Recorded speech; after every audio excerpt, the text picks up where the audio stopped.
Pada suatu hari, Saflan terbang ke tandas. Saya nak terkecil lah. Nak terbang lah.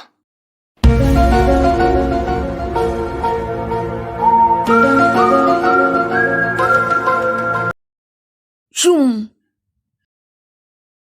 Yush. Leganya. Saflan nampak aku tengah pelan melcun. Woi, Saflan. Jom pelan melcun dengan kita orang. Okey.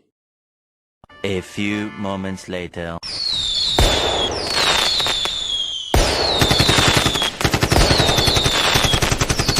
Sudahlah tu. Saya takutlah. Saflan ikut aku tengah pelan melcun lawan budak lain. Saflan, jom pergi pelan tengah. Ush.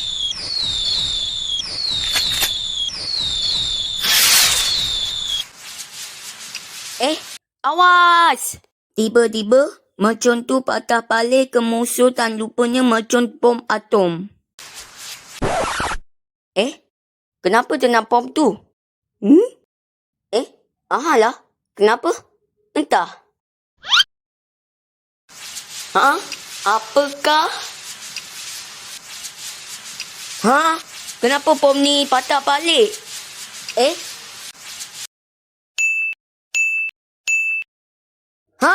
Di mana dia Cana-cana saya masuk pelang ni. Aduh, saya lapar pula. Lepas tu, 2 budak OC ajak aku makan mi segala goreng kat Mama. Zafran! Mana tak mi segera goreng? Aku belanja kali ni. Boleh lah. Much later. Sedapnya Maggi ni. Safran nampak aku menari.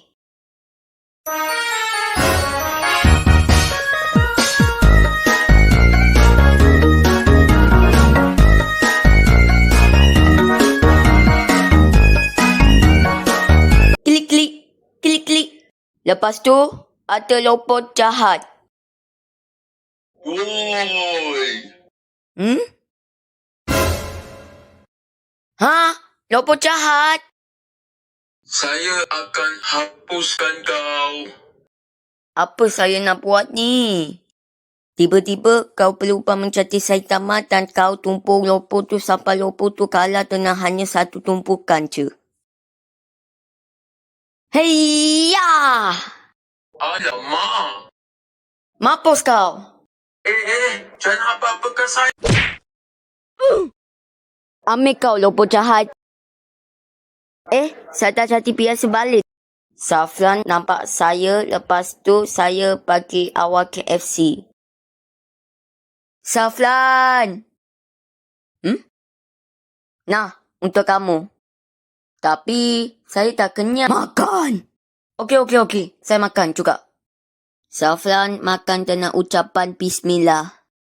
Bismillah.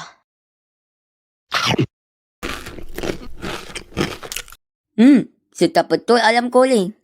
Tiba-tiba ada lilisan dan istilah coklat dancing. What?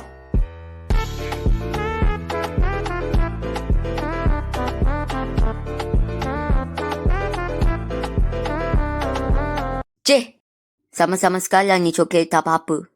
Safran nampak kaca.